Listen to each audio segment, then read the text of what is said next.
ছোট অংশ হবে বড় অংশের 2/3। মনে করেন এই হচ্ছে আপনার একটা 20 ফুট বাঁশ, এটা হচ্ছে আপনার একটা 20 ফুট বাঁশ। এই 20 ফুট বাঁশটাকে মাঝখান থেকে কাটবেন, কাটলে এমনভাবে কাটবেন যে ছোট অংশ হবে বড় অংশের 3 ভাগের 2 ভাগ। তাহলে মনে করেন এই যে হলো আমার ছোট অংশ, এই যে হলো বড় অংশ।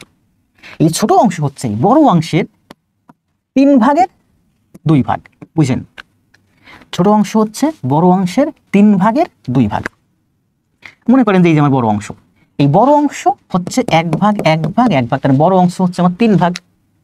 তাহলে কেটে আলাদা করে ফেলছেন, তাহলে এটা হচ্ছে আমার ছোট অংশ। ছোট অংশ কি? ছোট অংশ বলছে বড় অংশের 3 ভাগের 2 ভাগ, মানে 1 ভাগ 2 ভাগ। তাহলে এই যে 1 ভাগ, এই যে 1 ভাগ 2 ভাগ হলো না? তাহলে বলছে 20 ফুট বাঁশ কাটছেন, কেটে ছোট একটা অংশ করছেন, বড় একটা অংশ করছেন। ছোট অংশ হচ্ছে বড় অংশের 3 ভাগের 2 ভাগের সমান।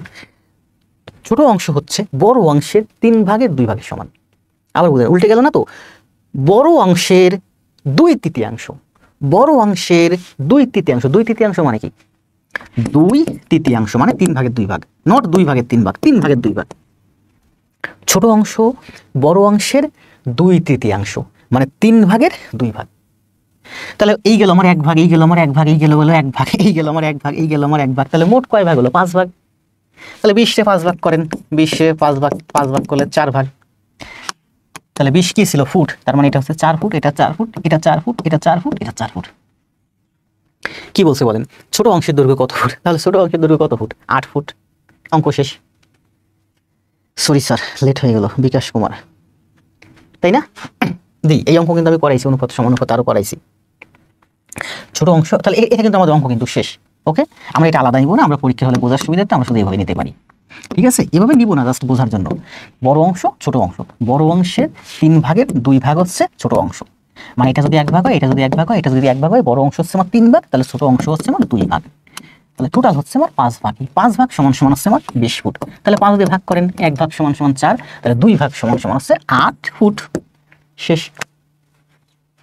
আমরা এইভাবে করতে পারি, দেখেন ভগ্নাংশের মধ্যে। তাহলে এটা হচ্ছে আমার ছোট অংশ, এটা হচ্ছে আমার বড় অংশ। বলছে যে ছোট অংশ হচ্ছে বড় অংশের 2/3, মানে 3 ভাগের 2 ভাগ। এদিকে হচ্ছে আমার ছোট অংশ, এদিকে হচ্ছে আমার বড় অংশ। আচ্ছা, লম্বালম্বি যেহেতু বাঁশের কথা, এটা আমার ছোট অংশ, এটা হচ্ছে বড় অংশ। ছোট অংশ হচ্ছে বড় অংশের 2/3, বড় অংশের 2/3 মানে 3 ভাগের 2 ভাগ। তাহলে যখন এরকম ভগ্নাংশ থাকে তখন আমরা ধরি 3 ভাগের 2 ভাগ, ধরি এই বড় অংশ হচ্ছে 3x। ভগ্নাংশ থাকলে সবসময় নিচেরটা ধরি। বলছে দেখেন 3 ভাগের 2 ভাগ, তেমন অঙ্ক আগে করাইছি। 3 ভাগের 2 ভাগ, ছোট অংশ হচ্ছে এটা একটা ভগ্নাংশ, তাহলে এটা আছে 3, এটা আছে 2। ধরি বড় অংশ 3x, ধরি আমরা সবসময় নিচেরটা ধরবো, বড়টা ধরি, এটা হচ্ছে আমার 3x। তাহলে এটা কত? এটা বলছে যে ওই 3x এর 3-এর 2 মানে হচ্ছে 2x। মানে এটা আমাদের কখনো করতে হবে না, যদি এইভাবে থাকে যে বলে যে এইটার 3 ভাগের 2 ভাগ হচ্ছে এইটা, এর অর্থ আপনি সবসময় নিচেরটা এটাকে ধরবেন। তাহলে আমি ধরি এটা হচ্ছে 3x, তাহলে এটা হবে অবশ্যই 2x।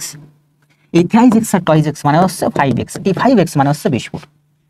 তাহলে x সমান সমান 4, তাহলে 2x সমান সমান 8। এই ধরনের ম্যাথ কিন্তু আমি ওই অনুপাতে করাইছি। কোথায় কোথায় যেন করাইছি। সময় দেব 30 সেকেন্ড, দ্রুত করেন।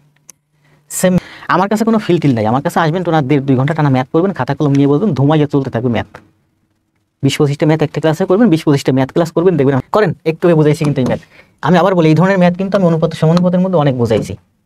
করেন, সময় দেব 30 সেকেন্ড, একটু বুঝাইছি, দেখি পারেন নাকি। 3-4 ভাবে দেখাইছি, কিন্তু সময় দেব 20 সেকেন্ড।